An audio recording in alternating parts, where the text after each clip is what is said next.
Ahí pasé el PowerPoint, lo pasé a PDF porque aparentemente Meet está teniendo problemas. La otra vez no sé si fue con ustedes o con alguna de las comisiones de las sedes, que yo pasaba el PowerPoint y no pasaba. Y ayer y antes de ayer tuvimos las jornadas de investigación de la facultad y les sucedió lo mismo a varios de los participantes. Y bueno, manifestaron que aparentemente Meet estaría teniendo este inconveniente con los Power, así que lo pasamos a PDF y bueno, y ayer a la tarde que di clases en las extensiones no hubo problema, así que vamos a verlo por ahí. Bueno, yo voy a empezar, cualquier cosa ustedes me avisan si hay quienes quieren entrar y no los estoy viendo.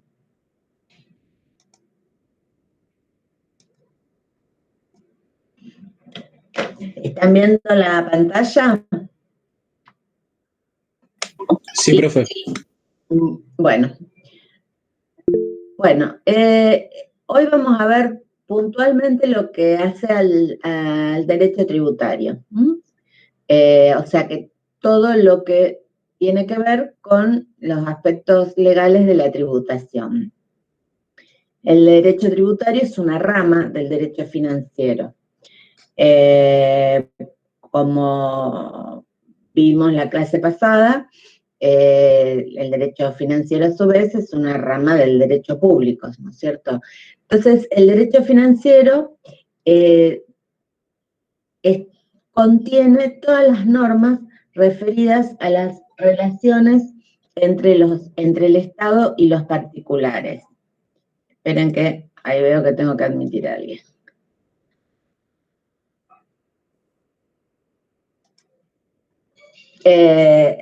Bueno, la relación entre el Estado y los particulares respecto al cobro de los tributos.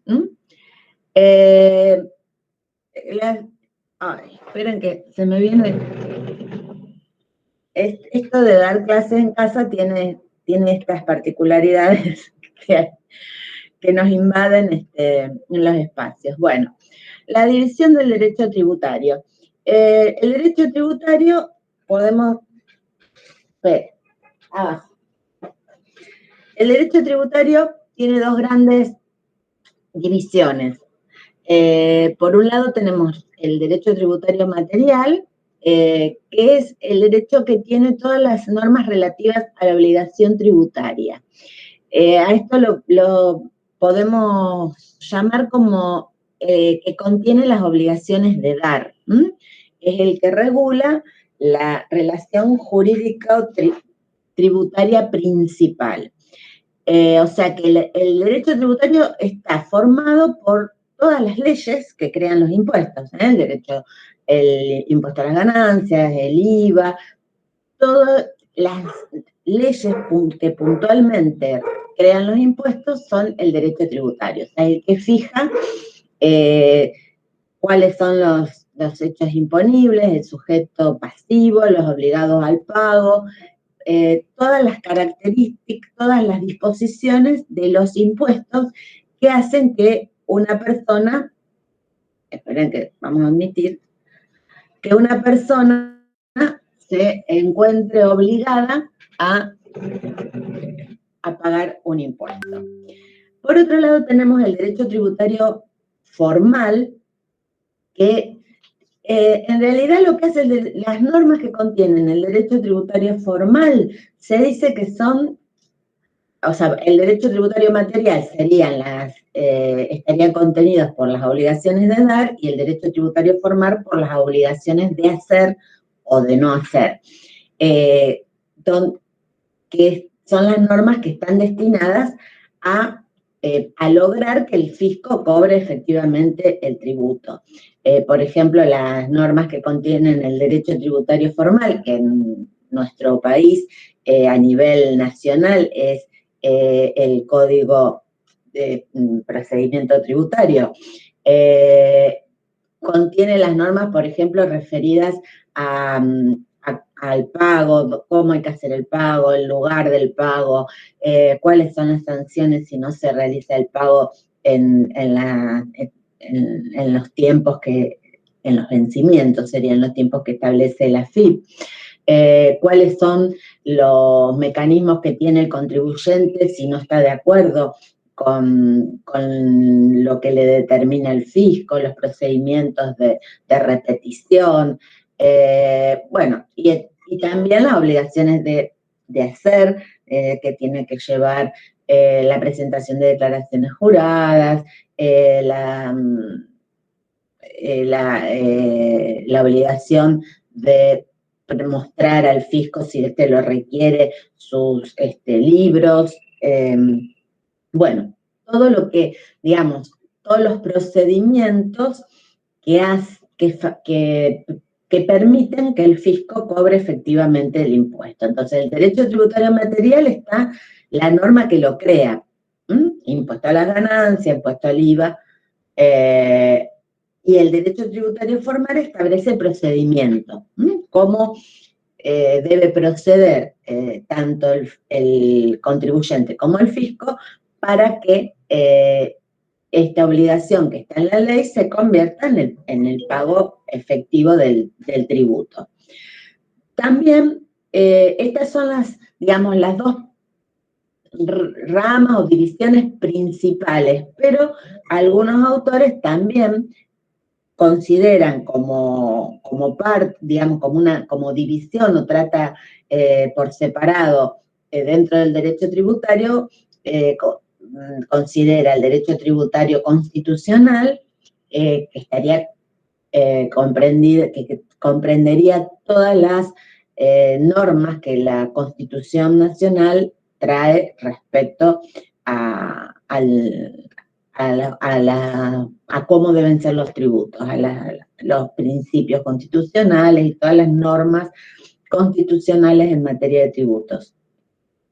Por otro lado, también el derecho tributario procesal, que tiene que ver con el funcionamiento de los organismos que tienen a su cargo la recaudación de los impuestos, y el derecho tributario penal, que el derecho tributario penal, esperen que estoy admitiendo, el derecho tributario penal en realidad en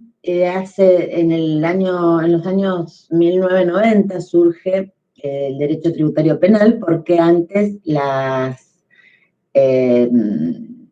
digamos, la transgresión o evadir un impuesto no era considerado un delito, sino era considerado una contravención, por lo tanto no tenía una pena de prisión, sino que solamente tenía una pena pecuniaria. A partir de la ley penal tributaria, sí surge lo que se denomina el derecho penal. Bueno, ¿cuáles son las relaciones del derecho tributario con otras ciencias? Tenemos el derecho con el derecho constitucional, porque, bueno, fija los límites del poder tributario. Y acá, bueno, plantea entre los distintos niveles del Estado, porque hace una distribución de este poder tributario entre la nación y las provincias. Y además, bueno, fija, como vamos a ver ahora, los principios constitucionales,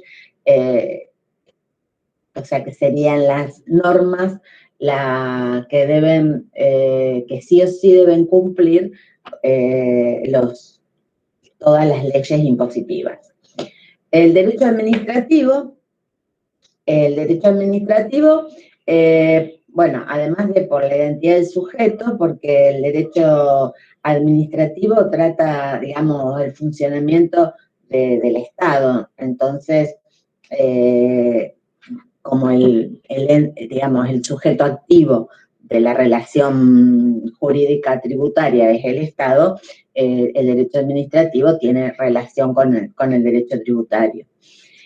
Con el derecho procesal y penal, bueno, es para la ejecución de las normas tributarias. O sea, el procesal fija los procedimientos ante entre los recursos que puedan tener los particulares respecto a no estar de acuerdo con la determinación de oficio.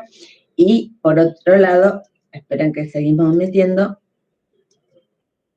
por otro lado, el derecho penal, como les decía, porque si hay una digamos, depende del monto de la evasión, puede corresponder se considera delito, por lo tanto entraríamos dentro del derecho penal.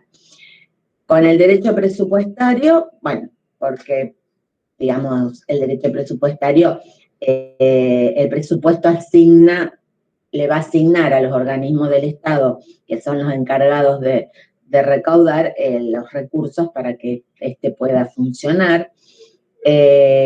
Con el derecho, y además el presupuesto es un cálculo de recursos, y en el cálculo de recursos también están cuál va a ser el monto de impuestos que se va a cobrar. Entonces, se relaciona de esa manera.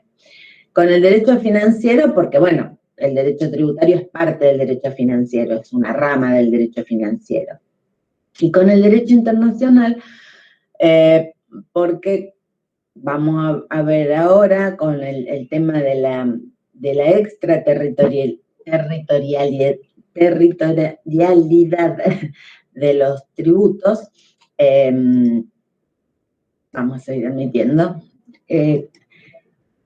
Se generan situaciones de doble imposición, y donde entonces para evitar o para atenuar esta doble imposición se generan convenios internacionales donde los estados, digamos, firman convenios de reciprocidad, o sea, de un trato más benévolo respecto a los ciudadanos de esos países. Entonces, muchas veces cuando hay convenios internacionales, a los ciudadanos de determinados países que hay convenios o se les cobra menos impuestos. Bueno, eso se fija en esos acuerdos internacionales. Por eso tiene relación el derecho tributario con el derecho internacional. Ay, perdón, que es la profe Ivana. Sí, Ivana.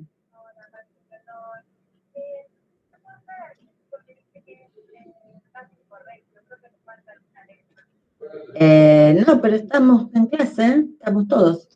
86 ahí. Ahora te lo... No, ahora profe, lo que pasa es que por mail se mandó una letra menos, entonces falta la E al final. Ah, acá me dicen que se mandó una letra menos. Se ve que cuando copié y pegué había una menos. ¿Qué me dicen? ¿Cuál es la que falta? La E al final. Falta la E al final, me dicen los chicos. Una E al final. Fíjate si ahora puedo entrar. Dale, chao.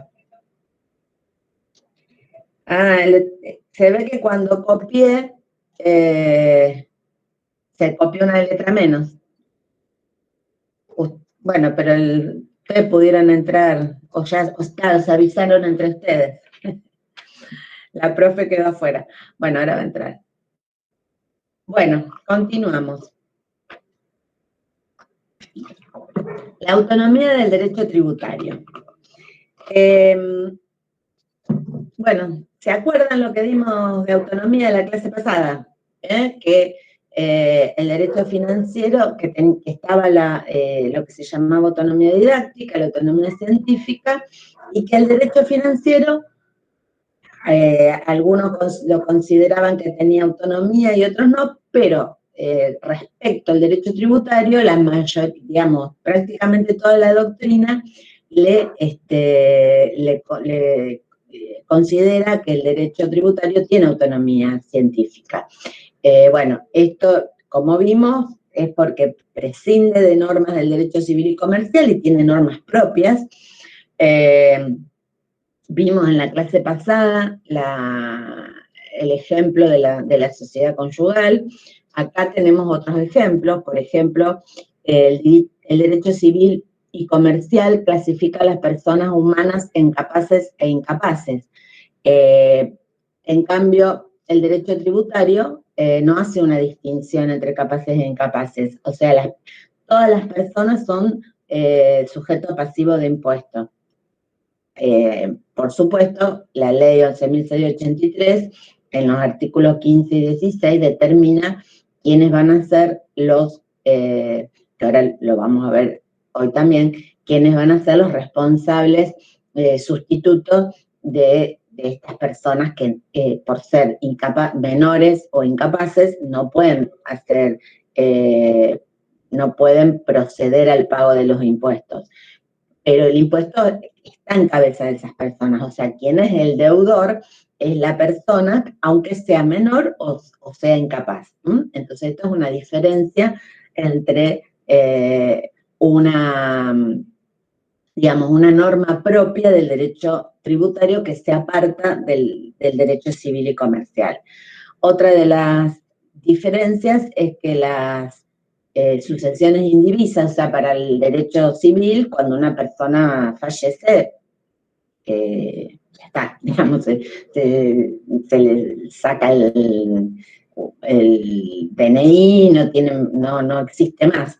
En cambio, para el derecho tributario existe la figura de la sucesión indivisa, o sea, el quit de la persona fallecida sigue estando activo hasta tanto no se realice la división de bienes y que cada heredero reciba, digamos, su parte. Bueno, sociedad entre cónyuges, la ley de impuesto a las ganancias, que ya es lo que vimos en la clase pasada. Bueno, el tema de la amortización de los bienes, o sea, también las normas del impuesto a las ganancias fijan, por ejemplo, los automóviles, en la contabilidad, la amortización es un porcentaje que, por ejemplo, bueno, ustedes esto calculo que ya lo tienen que haber dado en contabilidad, pero para los automóviles, por ejemplo, es un 20%, o sea, se amortiza en 5 años. Entonces, si una empresa compra un automóvil, en la contabilidad va a ser el valor, digamos, de la factura que pagó a ese automóvil, lo va a dividir por 5 y lo va a, digamos que va a amortizar un 20% de ese valor durante 5 años. El impuesto a las ganancias fija que los automóviles no se puede computar una amortización sobre un valor, o sea, el máximo es 20.000 pesos, o sea, que dividido 5 son 4.000 pesos por año. O sea, fíjense que si un automóvil hoy vale 1.000.000 de pesos, estamos hablando que la ley de impuesto a las ganancias me permite amortizar solo 20.000. Entonces son normas propias que se apartan de lo que son las normas generales que rigen la sociedad. Bueno, otro punto del programa nos habla del problema de la codificación. ¿Qué es el problema? ¿Qué es codificar? Entonces, codificar es reunir en un solo cuerpo legal todas las normas relativas a una misma materia. Por ejemplo, nosotros hablamos del Código Civil, del Código Comercial. ¿Eso qué es? Es todas las leyes que forman una rama jurídica en un mismo cuerpo. Entonces, nosotros queremos saber algo de comercio, buscamos en el Código de Comercio. Entonces, el derecho tributario no tiene, en nuestro país, no tiene un código tributario. O sea, las leyes de los que conforman el derecho tributario están por separado. Entonces, hay, digamos, dos posiciones respecto a codificar el derecho tributario. Quienes están a favor plantean que es, discúlpenme, pero esta data, que es una cuestión de seguridad jurídica, tener todas las normas codificadas. Por otro lado, quienes están en contra plantean que digamos que esta rama del derecho está en constante evolución, o sea, las normas tributarias permanentemente cambian, por lo tanto, hacer un código sería podría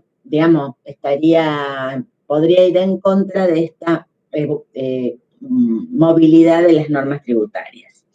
Esto hoy en realidad ya está, esta discusión como que está resuelta porque en varios encuentros tributarios se ha defendido la posición de la codificación, o sea, se ha aconsejado la codificación, pero bueno, en nuestro país esto todavía no se ha concretado.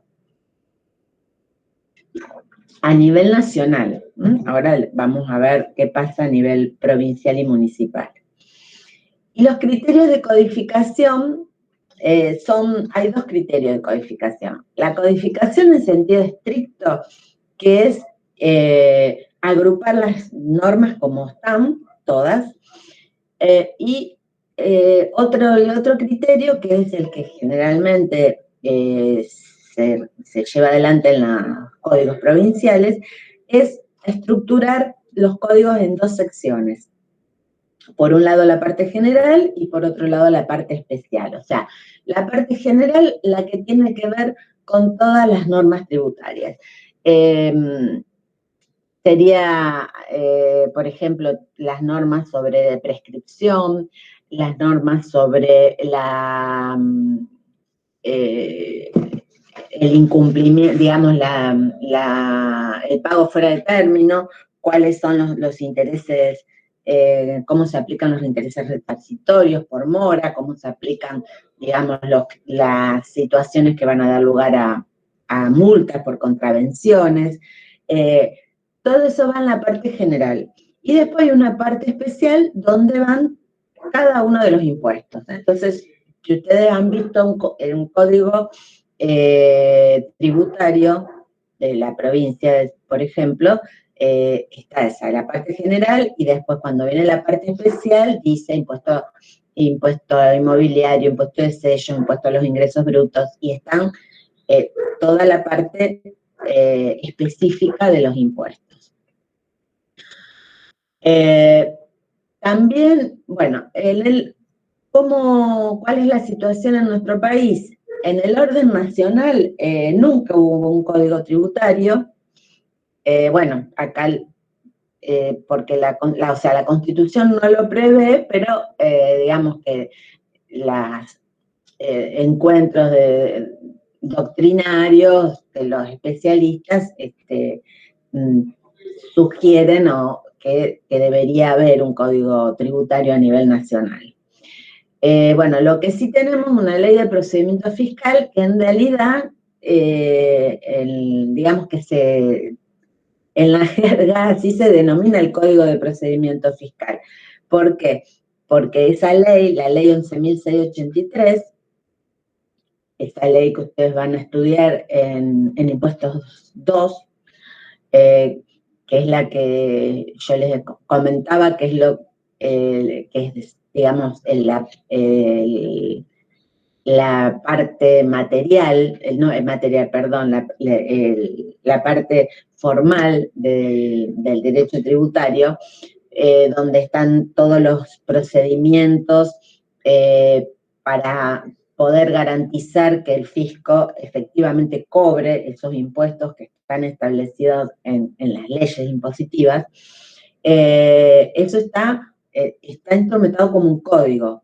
Es muy similar a la parte general de los códigos tributarios provinciales. Pero después los impuestos están en forma independiente. O sea, ustedes ¿sí? No van a encontrar un cuerpo donde encuentren la ley de impuesto a las ganancias, o sea, un cuerpo que diga Código Tributario Nacional y donde figuren todos los impuestos nacionales. Eso no existe. Hay que buscar por cada ley informe independiente. Bueno, en el año 1943 y en el año 1963 hubo proyectos, inclusive el del año 1963 fue redactado por Giuliani Fonrouge, pero nunca fueron sancionados.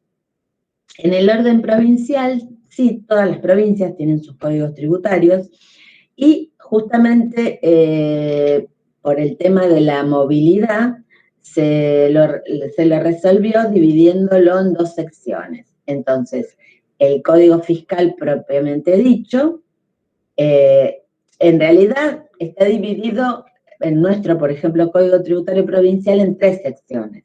O sea, tenemos el Código Fiscal, que consta de una parte, de la primera parte de normas generales, de la segunda parte de las normas específicas, donde están todos los impuestos, y de la ley impositiva anual. La ley impositiva anual todos los años la dicta la Cámara de Diputados de la provincia. Y que, por ejemplo, porque el impuesto a los ingresos brutos, por ejemplo, tiene alícuota. Eso no se modifica, puede ir perfectamente en el código que no se modifica. Pero algunos impuestos, como por ejemplo el impuesto de sellos, o tasas, como por ejemplo la tasa de actuación. La tasa de actuación ante la justicia es, no sé, por ejemplo, 20 módulos tributarios. Entonces, el módulo tributario es una unidad de medida que se actualiza anualmente. Entonces, lo que hace la ley impositiva anual fija anualmente el valor del módulo tributario. Bueno, hasta acá, todo, ¿entiendes? Hola Ivana, pudiste entrar. Debo haber copiado, cuando copié me quedó una letra fuera. Sí. Bueno, los chicos se ve que algunos se avivó y se enteraron todo porque estaban todos, por eso yo no me di cuenta que había algún problema. Bueno, ¿alguna duda hasta acá? No, muy bien. Seguimos. Poder tributario. Bueno, nosotros vimos que era el poder financiero la clase pasada.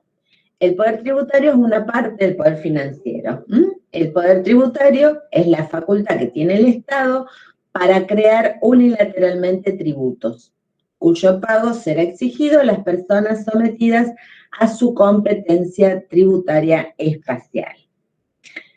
El poder tributario, entonces, emana de las facultades y poderes de la soberanía.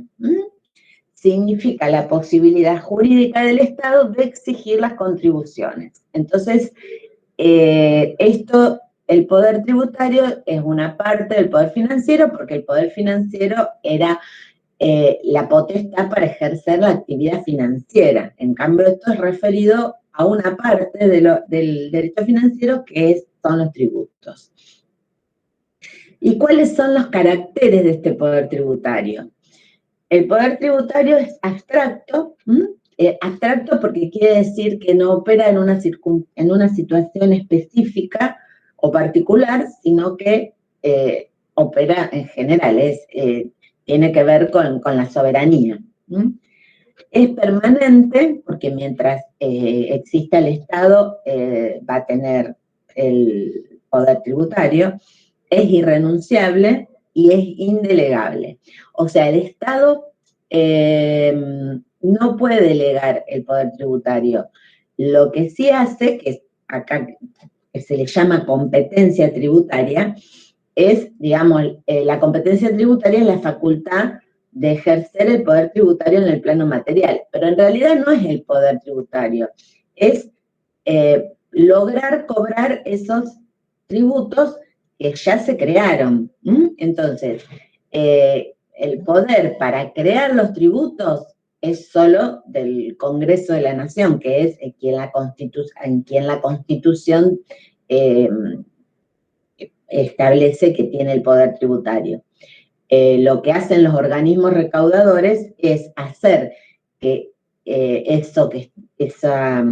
digamos, lo que está en la ley, que ya se creó, efectivamente se convierta en dinero y llegue al Estado. Pero no confundir, porque la AFIP no tiene poder tributario, la AFIP no podría crear un impuesto. Sí puede hacer que se cumpla la ley y hacer todas las acciones necesarias para recaudar. Entonces, la competencia tributaria tiene la determinación tributaria, que puede ser espontánea o de oficio, o sea, cuánto va a tener que pagar cada persona. Espontánea es porque hay la mayoría de los impuestos a nivel nacional son de declaración espontánea, o sea, las personas y las empresas declaran lo que entienden que les corresponde pagar, y de oficio porque muchas veces el fisco hace inspecciones y no está de acuerdo con esta declaración espontánea de los contribuyentes, entonces determina de oficio lo que considera que se debería haber pagado en esa circunstancia por ese impuesto. Y la recaudación, entonces, la competencia tributaria tiene que ver con eso, con la determinación y con la recaudación. ¿Y cuáles son los alcances de este poder tributario? Acá se habla de poder tributario originario y derivado. En esto también hay distintas opiniones. La opinión más, bueno, que tiene mayor aceptación es que el poder originario es cuando nace de la propia Constitución. Entonces, el Estado Nacional tendría poder originario. Pero hay otras opiniones que dicen que el poder originario solo tienen las provincias, porque quienes tienen el poder, porque la Constitución Nacional lo dice, o sea, nosotros tenemos una organización, tenemos un Estado Nacional, pero que nuestro Estado Nacional se origina a partir de que las provincias que eran autónomas y que conformaban una confederación, o sea, el conjunto de provincias decide formar la nación. O sea, en nuestro país quienes tenían el poder originario son las provincias, que deciden delegar a través de la Constitución algunos de sus poderes para generar un Estado nacional. Entonces, hay quienes dicen que el poder originario solo lo tienen las provincias. Y otros autores dicen que el poder originario también lo tiene el Estado Nacional porque les fue otorgado en una Constitución. Entonces, el poder derivado es cuando surge de leyes. Entonces, el poder derivado lo tendrían los municipios. Bueno, la Constitución Nacional nos habla que tenemos una forma federal de gobierno, que las provincias deben asegurar su régimen municipal. Entonces, los estados provinciales dieron origen al Estado federal y delegaron facultades. Bueno, las provincias entonces, estos son los artículos de la Constitución Nacional que conservan el poder tributario no delegado por la Constitución al gobierno federal. Las provincias son autónomas y la nación solo tiene las facultades que resulten de la delegación efectuada por la Constitución.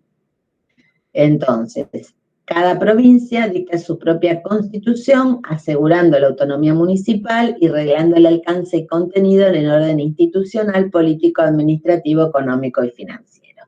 Bueno, esto de la municipalidad lo vamos a pasar porque este tema se ve bien en la unidad 10. Sí. Disculpe, profesora, que le interrumpa. ¿Lo podría repetir, por favor? Lo de recién de las provincias. Sí. Las provincias, o sea, las provincias son las que deciden formar un Estado federal.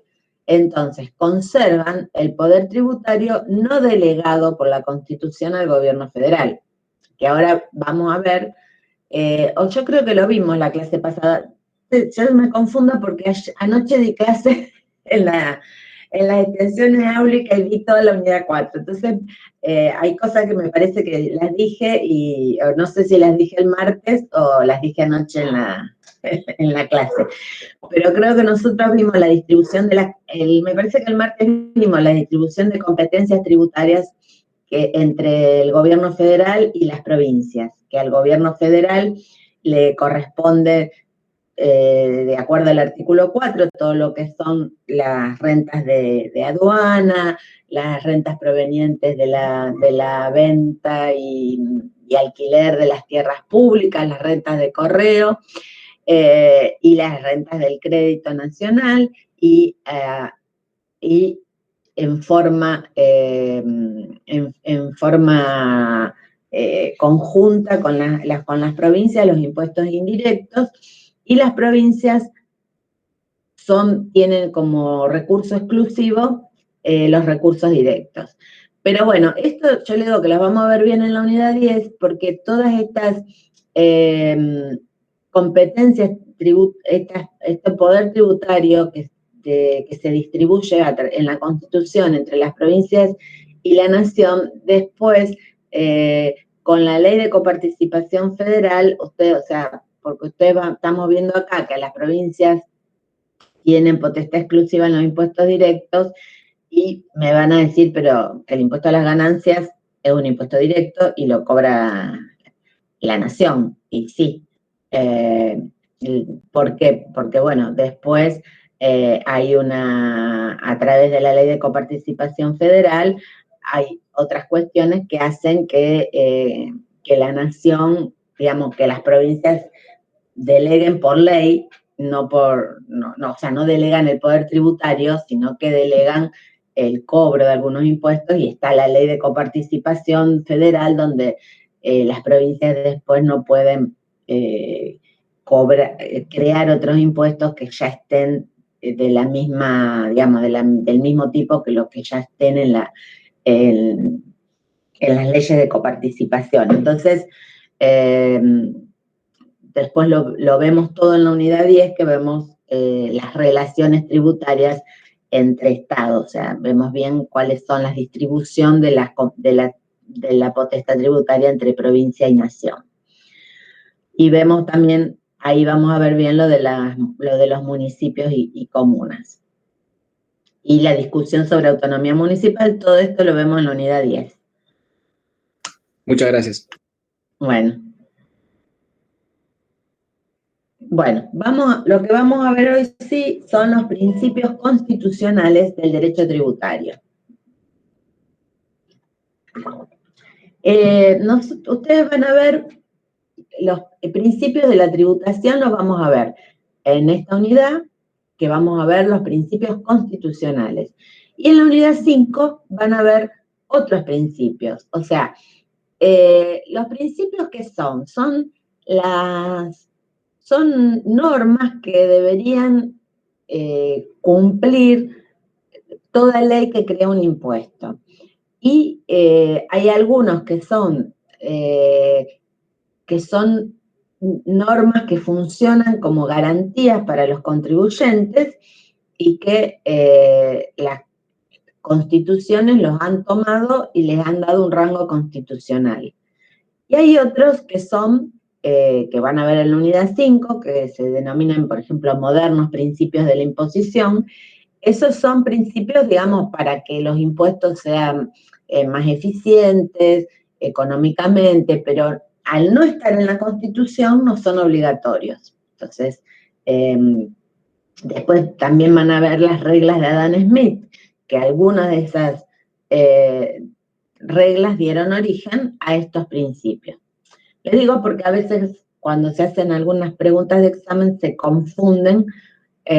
Cuando les pedimos los principios constitucionales, les estamos pidiendo aquellos que están en la Constitución, que por lo tanto son de cumplimiento obligatorio.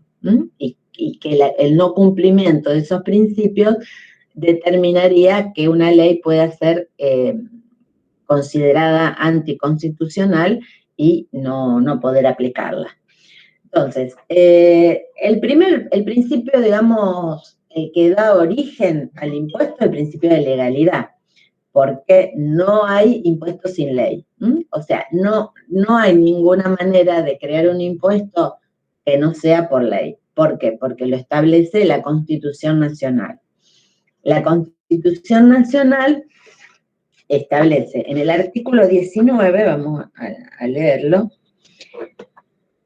dice, bueno, las acciones privadas de los hombres que de ningún modo ofendan al orden y a la moral pública ni perjudiquen a un tercero, tan solo reservadas a Dios y exentas de la autoridad de los magistrados. Ningún habitante de la nación será obligado a hacer lo que no manda la ley, ni privado de la que ella no prohíbe. Entonces, como el impuesto es una acción coactiva del Estado, para que el Estado pueda obligar a alguien a hacer algo, tiene que estar en una ley. Eso es parte de ese artículo. Y, bueno, además, también el derecho de propiedad del contribuyente, porque si nosotros tenemos en cuenta también que el impuesto es una exacción de una parte del patrimonio del contribuyente, vamos a ver que el artículo 17 dice que la propiedad es inviolable y ningún habitante de la nación puede ser privado de ella, sino en virtud de sentencia fundada en ley. Entonces, en función de esos dos artículos, tenemos que nuestra Constitución está consagrando el principio de legalidad. Otro principio constitucional es el principio de igualdad. El principio de igualdad surge del artículo 16, que dice que todos los habitantes son iguales ante la ley, y la igualdad es la base del impuesto y las cargas públicas. Esta igualdad significa no es una igualdad matemática, o sea, no que todos tienen que pagar el mismo monto de impuestos, sino que se refiere a una igualdad de tratamiento ante una igualdad de situaciones. O sea, que impuestos del mismo monto ante condiciones de igualdad de capacidad contributiva, impuestos de distinto monto ante distintas situaciones de capacidad contributiva. Entonces, este artículo 16 me está diciendo que aquellos que ganen lo mismo deberían pagar lo mismo en impuestos. Bueno, acá hablamos de la posibilidad de hacer distingo, o sea, este principio de igualdad ha dado lugar a algunos planteamientos de inconstitucionalidad de alguna norma tributaria, fundamentalmente de empresas en las cuales por ahí el fisco ha tenido, por ejemplo, hay puede haber alguna ley que considera que grave un artículo importado más caro que el mismo artículo nacional. Entonces, ha habido planteo ante la justicia haciendo referencia al principio constitucional de igualdad, diciendo que eso estaría violando el principio de igualdad. Bueno, en realidad después, todas estas divergencias que pueden llegar a haber digamos, los fallos de la Corte Suprema de Justicia van sentando jurisprudencia. Entonces, estos fallos ante algunos planteos de que algunas normas no cumplían con el principio de igualdad, han salido a favor de los organismos fiscales, planteando que la ley fiscal puede hacer distingo siempre que eso no sea una cuestión de favorecer a alguien o de hostilizar a otros, sino que siempre y cuando la diferencia no sea arbitraria, sino razonable, puede, por ejemplo, bueno, en este caso podría ser digamos, la diferencia razonable que se quiere proteger a la industria nacional. Entonces, cobrar un arancel, una alícuota distinta a productos que sean o no de origen nacional. Un tema que trae más controversia, que ayer, el martes, en las jornadas de investigación de la facultad, se hizo un análisis de un fallo que salió recientemente, pero no lo leyeron y la verdad que no lo alcancé a leer bien.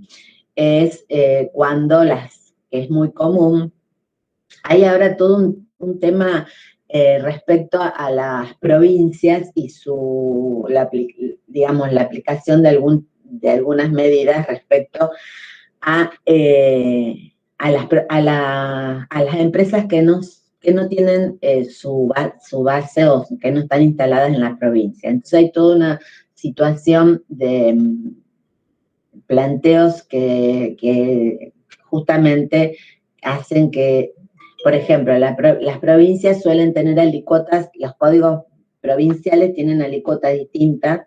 Si la empresa es de la provincia, por ejemplo, pagan un 3%, y si la empresa no está radicada en la provincia, las ventas que realiza esa empresa que no está radicada en la provincia que está cobrando el impuesto, se le cobra una alícuota del 5%.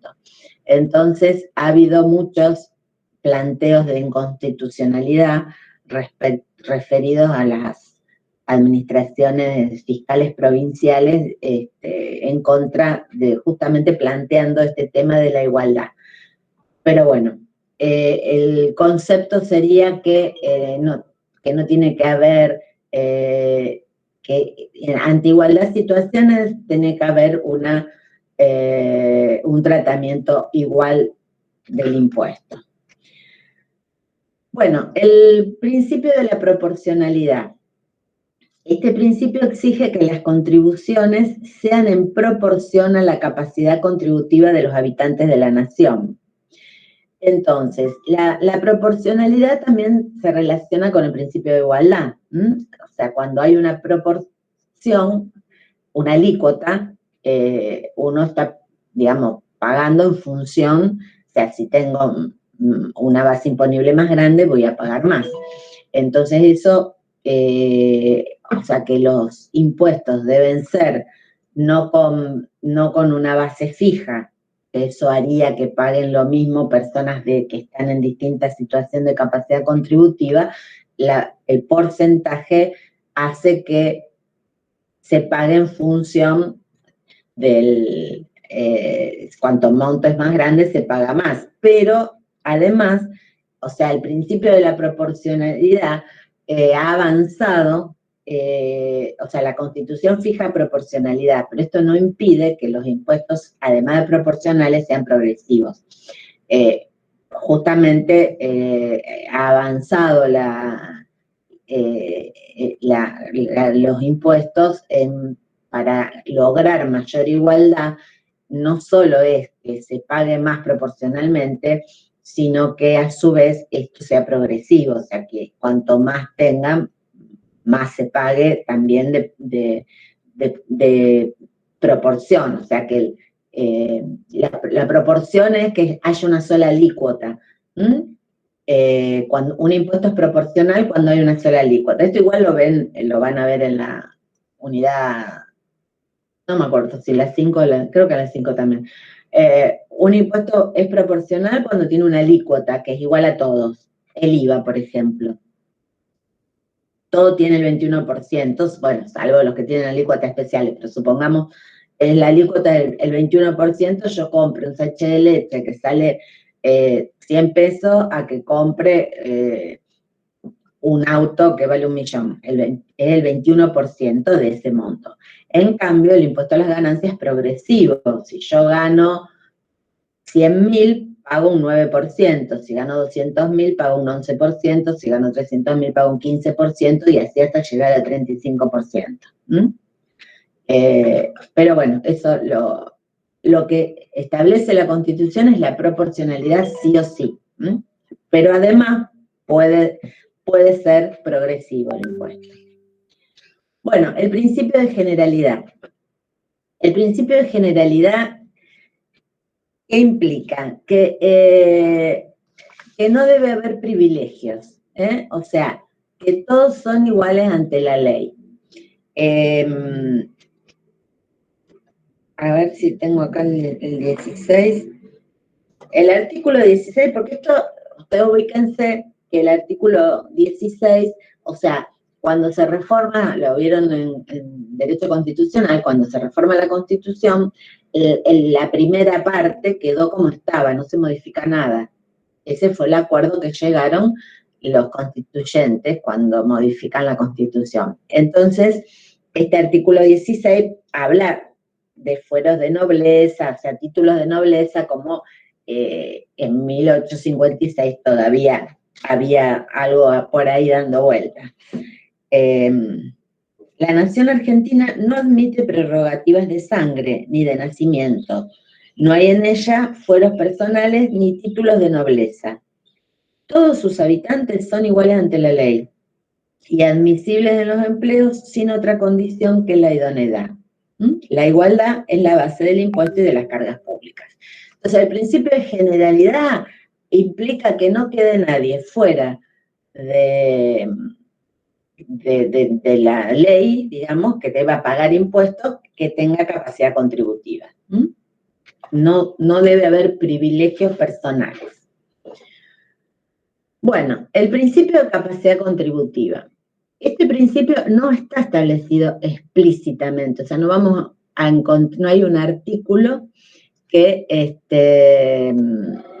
hable de capacidad contributiva. La capacidad contributiva está implícita con los principios fundamentalmente de igualdad y de equidad. O sea, la capacidad contributiva es la aptitud económica para soportar las cargas públicas. Entonces, cuando hablamos de las contribuciones que tienen que ser equitativas, proporcionales, y que la igualdad es la base, eso me implica que la forma, digamos, que para aplicar un impuesto tengo que tener en cuenta la capacidad económica de las personas. Bueno, el otro principio es el de no confiscatoriedad. El principio de no confiscatoriedad en realidad tampoco está expresado como no confiscatoriedad, sino que deriva del artículo que habla de la inviolabilidad de la propiedad privada. Entonces, al hablar de que la propiedad privada es inviolable y no se puede confiscar, ha habido planteos de inconstitucionalidad de la ley, planteando justamente que cuando el impuesto, digamos, hace una exacción muy importante de la propiedad, que la está confiscando. Entonces, a partir de estos planteos de confiscación que se han hecho, ha habido fallos de la Corte Suprema de Justicia que se puede decir que sentaron jurisprudencia en este aspecto, y a partir de 3 fallos que fueron, se consideran, digamos, como que a partir de estos 3 fallos se fija un 33% como tope de validez de ciertos tributos. Estos fallos fueron un fallo respecto a un impuesto inmobiliario que se le aplicaba un impuesto que digamos que era superior al 33% de la renta que esta persona obtenía por el alquiler de ese inmueble. Otro fallo respecto a un impuesto cuando tenía vigencia el impuesto a la transmisión gratuita de bienes en nuestro país, ahora no está en vigencia nacionalmente. En ese momento había un impuesto a la transmisión gratuita de bienes y el impuesto, también la justicia la Corte Suprema de Justicia había fallado a favor del contribuyente porque ese impuesto le implicaba más del 33% de lo que había recibido como herencia. Y un tercer fallo que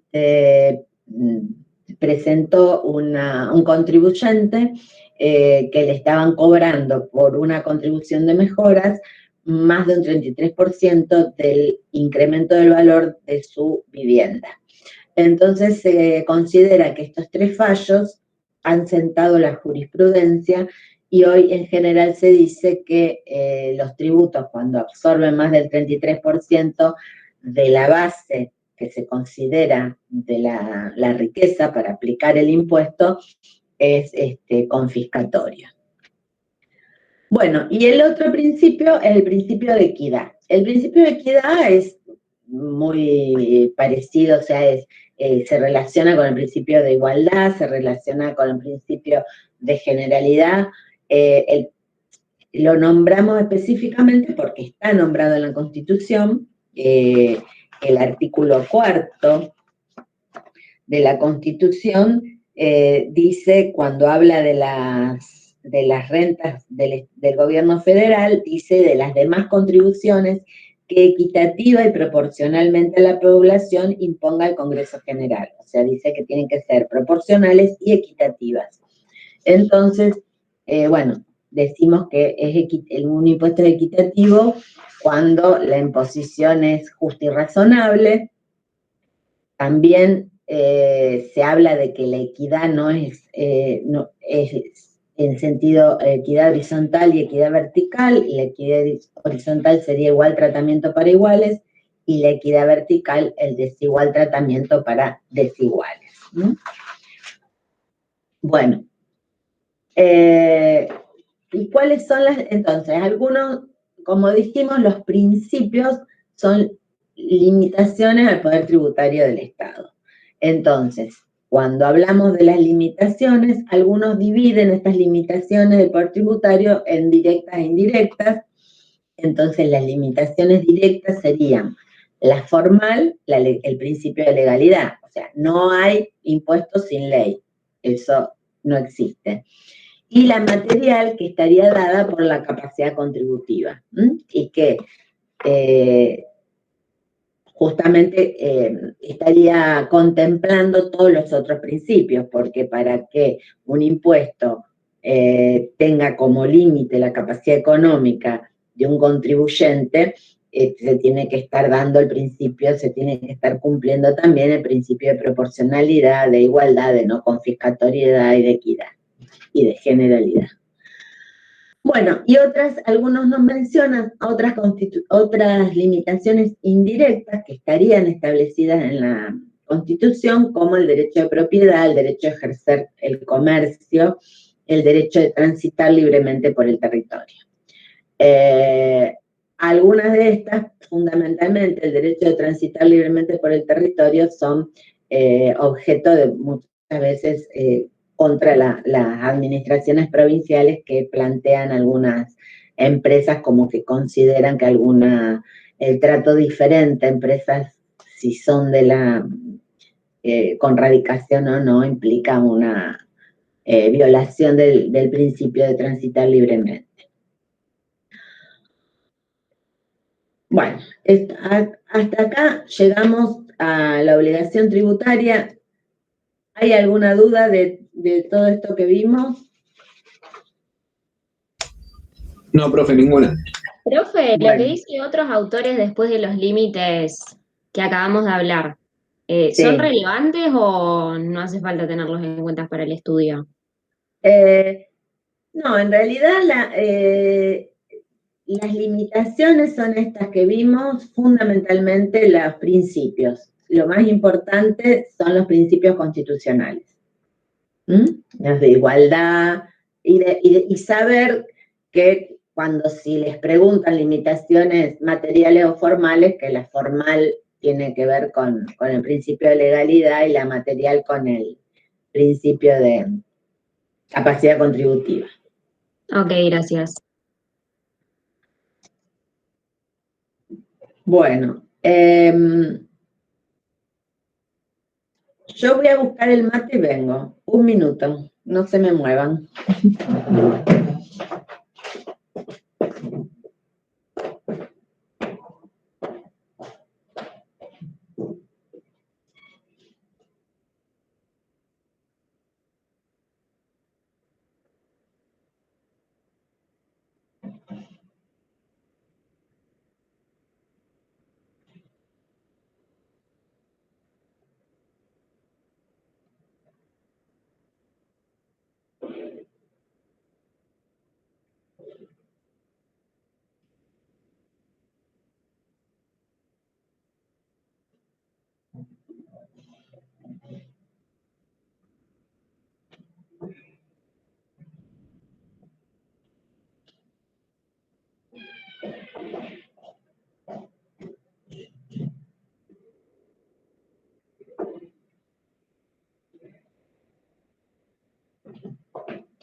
Bueno, ahora sí. ¿Seguimos? Bueno, ahora entramos al punto de la obligación tributaria. O sea, ¿qué es la obligación tributaria? La obligación tributaria es el vínculo jurídico en virtud del cual un sujeto está obligado a pagar al fisco el impuesto que fue determinado por la ley. Entonces, el sujeto pasivo o deudor tiene una obligación de dar. La obligación tributaria, porque es más que el hecho del pago en sí, es toda, se llama relación jurídica tributaria principal, porque es un conjunto de actos que se dan entre el sujeto pasivo y el sujeto activo, donde la conclusión es el pago de tributo. Pero cuando hablamos de obligación tributaria, estamos hablando de esta relación jurídica tributaria principal, que es más que el pago del impuesto en sí. Es un vínculo jurídico. O sea, nosotros tenemos, cuando hablamos de poder tributario, estamos hablando de una relación de poder, una relación de supremacía. Una vez que se convierte en ley, el hecho de la relación que se genera es una relación jurídica. O sea, ya no es más una relación de poder, sino pasa a ser una relación de derecho. O sea, el Estado puede exigir solo lo que está en la ley y tiene que, que ya no es la potestad suprema, sino que solamente tiene que limitarse a hacer cumplir eso que está en la ley. O sea, por eso decimos que es una relación de derecho y no de poder, la relación jurídica tributaria. Bueno, esta relación jurídica tributaria, que denominamos obligación tributaria, nace con el hecho imponible. Entonces, el hecho imponible se dice que es que es ese hecho hipotético que el legislador pensó que el hecho de que la existencia de este hecho, esta situación, da origen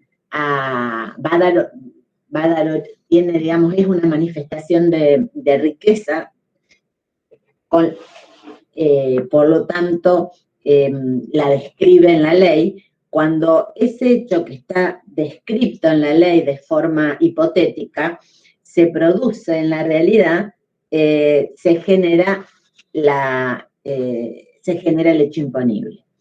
Y para que se genere el hecho imponible se tienen que dar los 4 aspectos que lo conforman.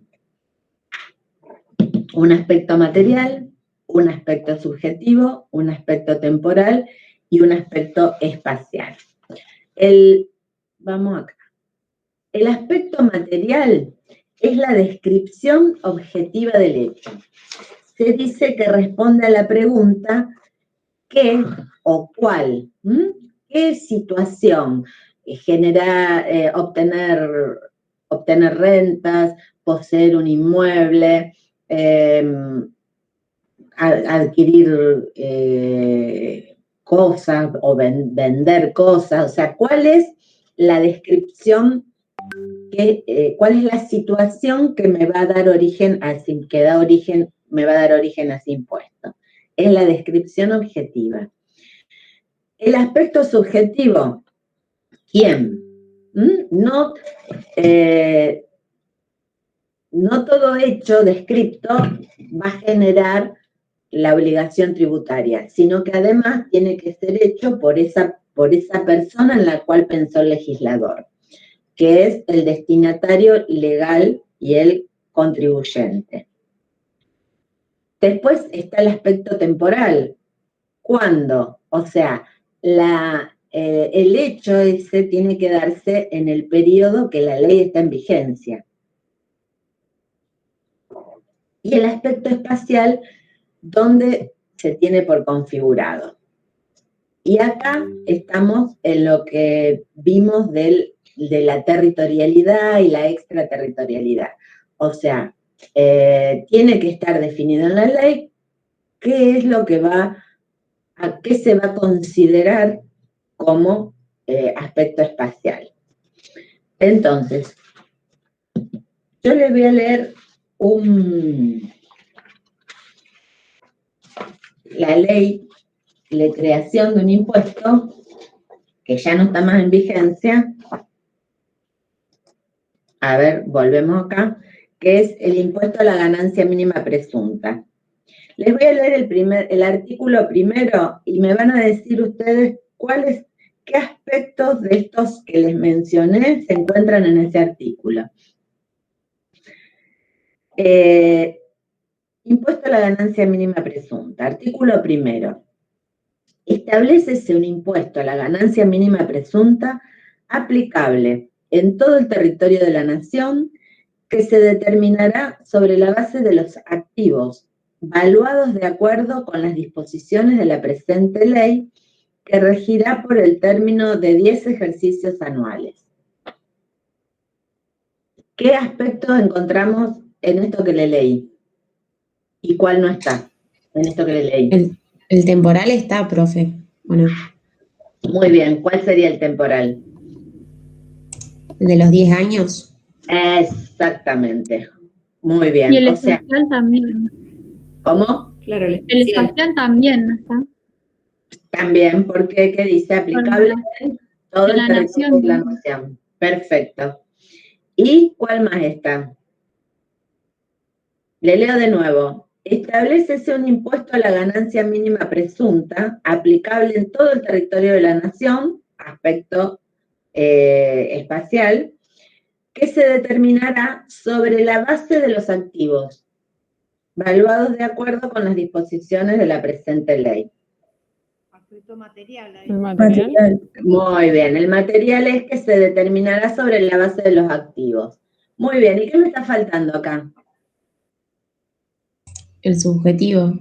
Claro, ¿por qué? Por ejemplo, yo soy una persona física. que no tengo inmuebles rurales. Entonces, tengo bienes. Y soy una persona, y tengo bienes, tengo activos en el territorio de la nación. Pero, ¿qué me dice la ley? Que son sujetos pasivos del impuesto las sociedades domiciliadas en el país, las asociaciones civiles, las empresas o explotaciones unipersonales, las entidades y organismos que se refiere el artículo 1 de la ley 22.016, las personas físicas titulares de inmuebles rurales, los fideicomisos y los fondos comunes de inversión. Entonces, yo no estoy incluida en esto que me detallan como sujeto pasivo. Por lo tanto, si bien el aspecto material lo tengo porque tengo activos en el territorio del país, suponiendo que el impuesto estuviera en vigencia, sin embargo, no me encuentro dentro de quienes deben pagar ese impuesto. Por lo tanto, no se me genera el hecho imponible y no estoy obligada al pago del impuesto. Entonces, ¿esto por qué es importante? Analizar el hecho imponible. Ustedes como contadores van a tener que analizar los impuestos y ver si el contribuyente, el cliente que ustedes tienen, tiene que pagar o no determinado impuesto. Entonces van a tener que analizar en la ley el aspecto material, o sea, cuál es la descripción del hecho, tener activos, tener ganancias, vender determinados bienes, y después van a tener que analizar si la ley dice toda persona, física o jurídica, bueno, está incluyendo a todos, pero si hace un detalle y deja a algunos afuera, el hecho, o sea, que esto me dice que tienen que darse los 4 aspectos en forma conjunta. Si hay uno que no está, o sea, no tengo bienes, pero no donde lo define la ley, la ley ya no tiene vigencia, o no hago ninguna actividad descrita en el aspecto material, o no hacen referencia a mi persona en el aspecto subjetivo, no estarían haciendo el hecho imponible. Por eso se dice que se configura cuando la situación hipotética, o sea, la ley me define todo, cuando alguien cumple con todo, en la realidad cumple con todas las condiciones que hipotéticamente la ley tiene, nace la obligación tributaria. Bueno, volvemos al... entonces, ya nació la obligación tributaria. ¿Cuáles? Vamos a ver los elementos de esa obligación tributaria. Tenemos, por un lado, los sujetos. Tenemos el sujeto activo y los sujetos pasivos. El sujeto activo es siempre el Estado. Cuando hablamos de derecho financiero, de derecho tributario, el sujeto pasivo siempre es el Estado. Y el sujeto pasivo puede ser, vamos a volver acá, el sujeto pasivo puede ser el destinatario legal tributario, o sea, el contribuyente, la persona en la que está señalada en la ley, que sí es una persona que no tiene ningún impedimento, va a ser quien pague el tributo.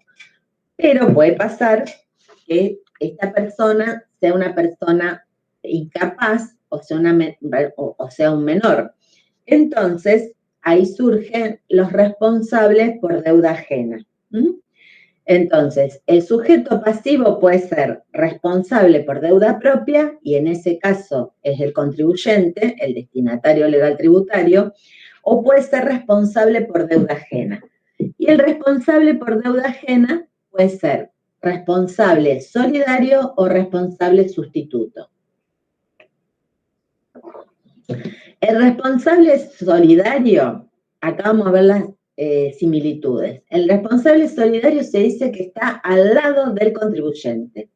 O sea, como el contribuyente no puede hacer frente al impuesto, el responsable solidario paga con los bienes del contribuyente, pero él está encargado de cumplir con la obligación tributaria.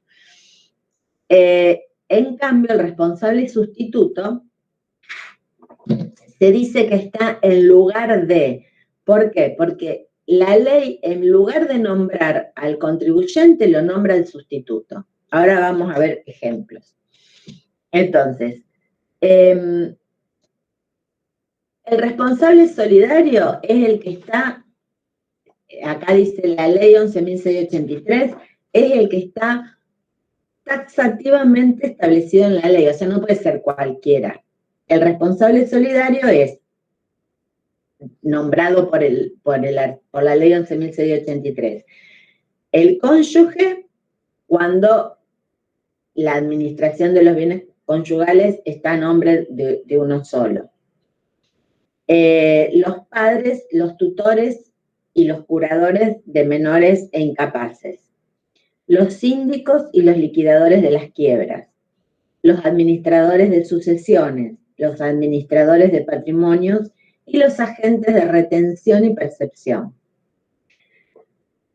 En cambio, el responsable sustituto, por ejemplo, en la ley de impuesto a los bienes personales, las personas físicas que poseen participación, tanto sea o acciones o participación en sociedades, tienen que pagar el impuesto a los bienes personales por el patrimonio neto, o sea, por la participación en esas sociedades.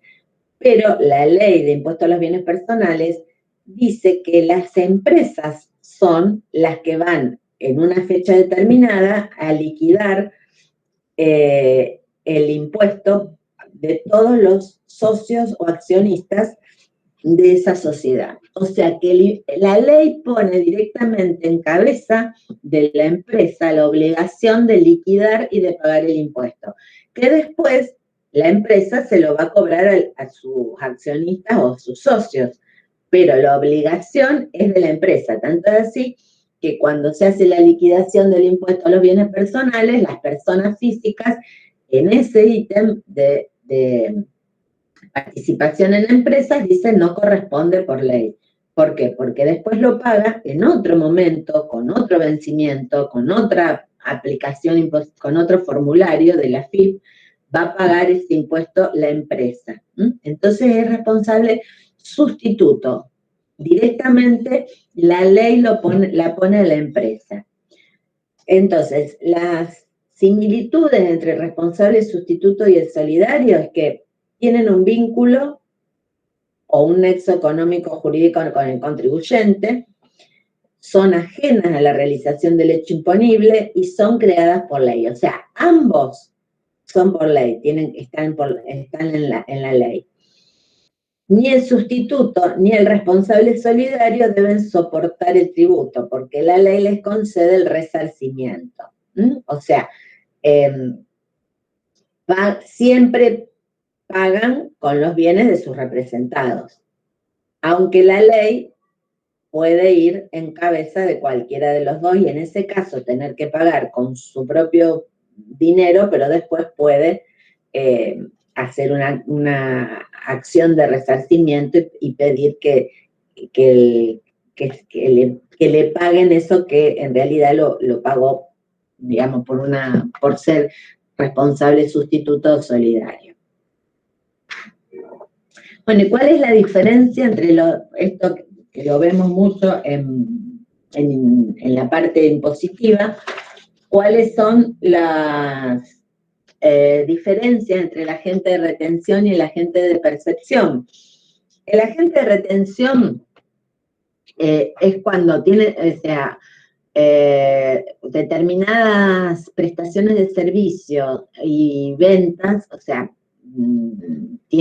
cuando superan determinado monto, si alguien, una empresa adquiere un servicio o un bien que supera determinada cantidad, le tiene que retener al acreedor o al proveedor cuando le paga. O sea, que si yo compro, una empresa contrata a un contador por 50.000 pesos por mes, cuando le paga, le va a pagar 50.000 menos del 8%, creo que todavía está el 8%, porque es el porcentaje que la ley dice que le tiene que retener. Entonces le va a pagar menos de lo que le corresponde. Y esa diferencia la va a depositar al fisco cada 15 días con una aplicación del agente de retención. Tiene que depositar cada 15 días las sumas que le retiene a los acreedores. No excluye el contribuyente porque, digamos, sigue siendo deudor, pero el organismo recaudador puede intimarle a cualquiera de los dos. En cambio, el agente de percepción se da generalmente cuando, por ejemplo, ustedes, si ven en la boleta de la luz, dice IVA tanto, IVA percepción tanto, o sea, o por ejemplo los escribanos, que son agentes de percepción. Entonces, en este caso se paga de más. Entonces, si ustedes tienen que pagar una escritura, pagan 100 pesos más 20 que el escribano le percibe por el impuesto que tendrían que pagar. Bueno. Hasta acá, ¿entendieron la diferencia entre los responsables por deuda ajena, solidario y sustituto? ¿No hay duda? Bueno, seguimos entonces. Bueno, después otro de los elementos, volvemos acá, es algunos autores consideran que para que el Estado cobre tributos tiene que haber una causa. Eso se llama la corriente causalista. Hay otros que consideran que no necesariamente tiene que tener una causa, sino que al tener el poder de imperio puede hacerlo. Dentro de la corriente causalista, algunos plantean, digamos, que la causa eficiente, o sea, se hacen la pregunta de que ¿por qué el Estado cobra impuestos? Y la respuesta, lo que, digamos, justificaría el cobro de impuestos es porque los contribuyentes tienen capacidad contributiva para hacerlo. Otra corriente que se denomina la causa final, que sería ¿para qué? Entonces la respuesta a ¿para qué el Estado cobra impuestos? Sería para cumplir con sus fines y poder brindarle a la sociedad los bienes y servicios que necesitan, digamos, para cumplir con su función del Estado. Bueno, y el otro elemento de la obligación tributaria es la fuente. Acá es muy común que se confundan cuando le preguntan cuál es la fuente jurídica del tributo. Ustedes empiecen con la Constitución, los tratados internacionales. No. La fuente jurídica del tributo es la ley. La única que crea los tributos es la ley. Ni la Constitución, ni los tratados internacionales crean las leyes. Entonces, cuando hablamos de fuente jurídica del tributo, es la ley. Y cuando hablamos de fuente financiera, en realidad nos referimos a la manifestación de capacidad contributiva, o sea, la riqueza, ¿qué considera el Estado, qué manifestación de capacidad contributiva considera que va a tomar como base para aplicar el impuesto? Y en esto hay 3 manifestaciones de capacidad contributiva: la renta, el patrimonio y el consumo. Son las 3 manifestaciones de capacidad contributiva que generalmente se utilizan como base para la aplicación de los impuestos. Bueno. Entonces vimos el nacimiento de la obligación tributaria con el hecho imponible. Vimos los elementos de la obligación tributaria y ahora vamos a ver las formas de extinción. Las formas de extinción son 6: pago, compensación, confusión, novación, prescripción y condonación. El pago es la forma más habitual de extinguir una obligación tributaria. Esto debe ser hecho en el lugar que normalmente, o sea, el lugar, la ley de procedimiento dice que es el lugar donde vive el contribuyente. El contribuyente se inscribe en el lugar donde vive y es el lugar donde tiene que pagar los impuestos. La forma y oportunidad: la forma es en efectivo y la oportunidad, cada impuesto determina, el organismo recaudador fija fechas de vencimiento y el pago debe hacerse dentro de estas fechas de vencimiento. La compensación. Compensación se da cuando hay dos sujetos, o sea, el sujeto activo y el sujeto pasivo, que son deudores y acreedores. En realidad, más que deudor y acreedor, el sujeto pasivo tiene un saldo a favor en algún impuesto. Y entonces puede compensarlo con la deuda que tenga en otro.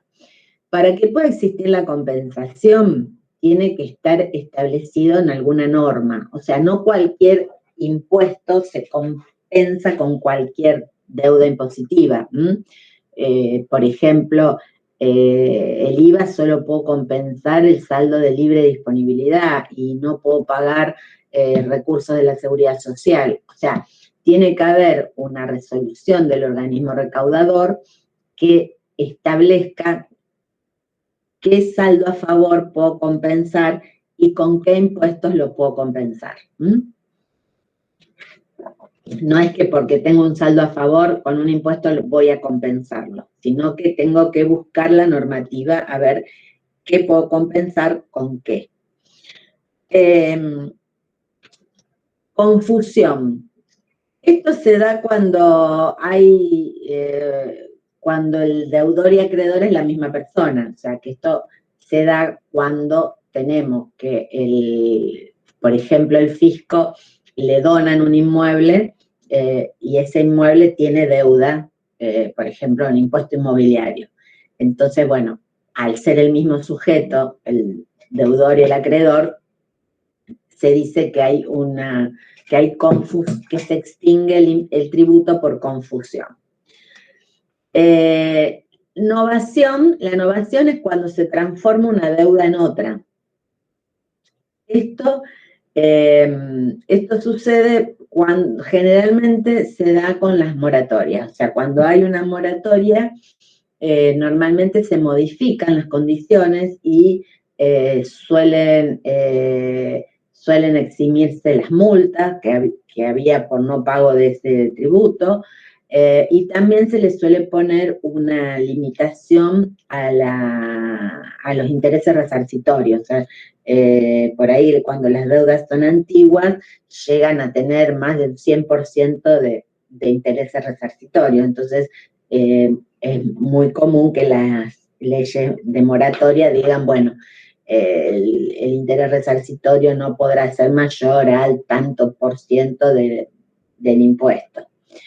Ahora, esta transformación de una deuda en otra, para que exista realmente, o sea, para que extinga la deuda, se tienen que cumplir todas las condiciones de la moratoria. O sea, si el sujeto pasivo deja de pagar la moratoria, esa deuda se vuelve en las mismas condiciones que estaba. O sea, no es que si no cumplo con la moratoria voy a deber lo que no pagué de la moratoria, sino que la deuda que tenía va a volver a como estaba antes de la moratoria. Bueno, la otra forma de extinguir la obligación tributaria es con la prescripción liberatoria. Esto ustedes lo deben haber dado en derecho constitucional. Para que una deuda prescriba, tiene que darse dos condiciones, que es la inacción del Estado, o sea, la inacción del sujeto activo, y que tiene que pasar el tiempo establecido en la ley. Si se dan estas dos condiciones, en realidad no se extingue la deuda, sino se extingue el derecho del Estado a exigirla. Por ejemplo, si suele suceder en los municipios que cada tanto le pasan las deudas a un estudio jurídico para que se encarguen de cobrarla, y a lo mejor le mandan a las personas deudas de 10, 15 años atrás.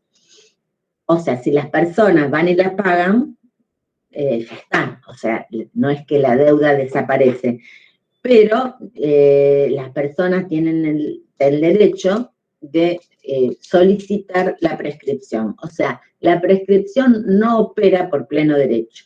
No es que pasado el tiempo se muere la deuda, sino que hay que solicitarla. Entonces, si a mí me llega una intimación de la municipalidad de deudas de 10 años atrás, yo tengo que presentarme y decir que solicito al organismo que me prescriba la deuda porque está establecido en tal artículo del Código Tributario. Entonces, el tiempo tiene que estar establecido en la normativa, claramente. Dos cuestiones a tener en cuenta para la prescripción, porque esto también es importante para los contadores, que el tema de la seguridad jurídica, es decir, bueno, mira, la deuda de este año para atrás, no te preocupes porque ya prescribió. Entonces, para calcular exactamente si una deuda está prescripta o no, hay que tener en cuenta, primero, que el plazo de la prescripción, o sea, el paso del tiempo que está fijado por la ley, empieza a correr el primer día del año siguiente al que se cometió la infracción, o al que había que pagar el impuesto. Por ejemplo, si yo estoy haciendo una declaración de IVA ahora en el mes de abril del 2021, el plazo de la prescripción de esta declaración jurada me va a empezar a correr el 1 de enero del año 2022. No en abril del 2021. Eso es un tema. Y el otro tema es que generalmente cuando se hacen leyes de blanqueo o de moratoria, se establece dentro de los artículos que se suspende la prescripción, el término de la prescripción por 1 año o por 2 años. Entonces, normalmente hay leyes, o sea, es complicado porque no es, si uno analiza, va a analizar la ley de procedimiento fiscal, que le va a decir que la prescripción es por 5 años, pero si hubo un blanqueo hay que fijarse bien en la ley, o una moratoria, porque muy probablemente, de hecho en este blanqueo se suspendió por 1 año la prescripción de todos los impuestos nacionales, por lo tanto, no se cuentan 5, sino se cuentan 6, desde el año siguiente que sucedió el hecho, para poder decir que la deuda está prescripta. Bueno, y la última forma es la condonación o remisión. La condonación o remisión es el perdón del Estado de una deuda. Esto no se da porque muchas veces en los exámenes ponen el perdón porque no puede pagar el contribuyente. No es así. Si no puede pagar el contribuyente, se embroma. La condonación o remisión tiene que estar sancionada en una ley y que generalmente tiene que ver con alguna, por ejemplo, bueno, nosotros ahora estamos atravesando una situación de pandemia donde es muy probable que surjan leyes que condonan deudas tributarias. O tiene que darse una catástrofe natural o alguna situación así referida no a una persona, sino a una situación que afecte a la sociedad o que afecte a un grupo de contribuyentes. En ese caso, se puede producir por parte del Estado la condonación de la deuda. Bueno, y con esto terminamos de ver toda la unidad 4. ¿Alguna duda de todo lo que vimos?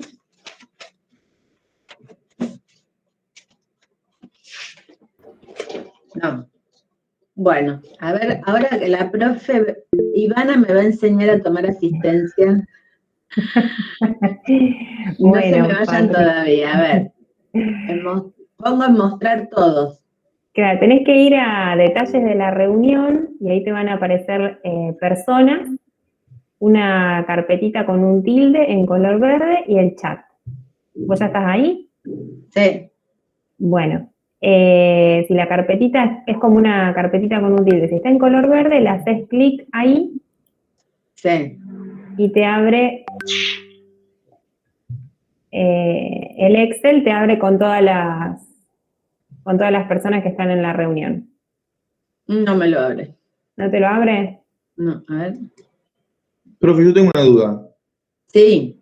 Con la práctica, ¿por dónde iríamos?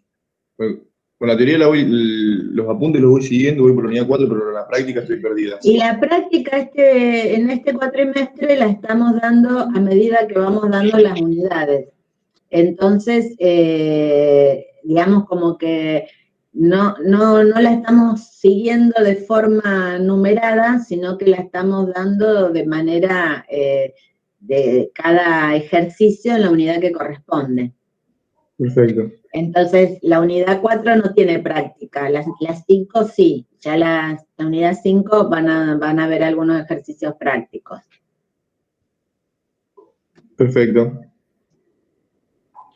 Bueno, vos tomala igual, vos lo podés tomar. Sí, ya la tomé. Bueno. Vos estás activa, digamos, tenés viste que hay un cosito que dice on-off y eso está, digamos, en on. Bueno, o sea, chicos, está todo verde. Ustedes si quieren irse, vayan nomás. Yo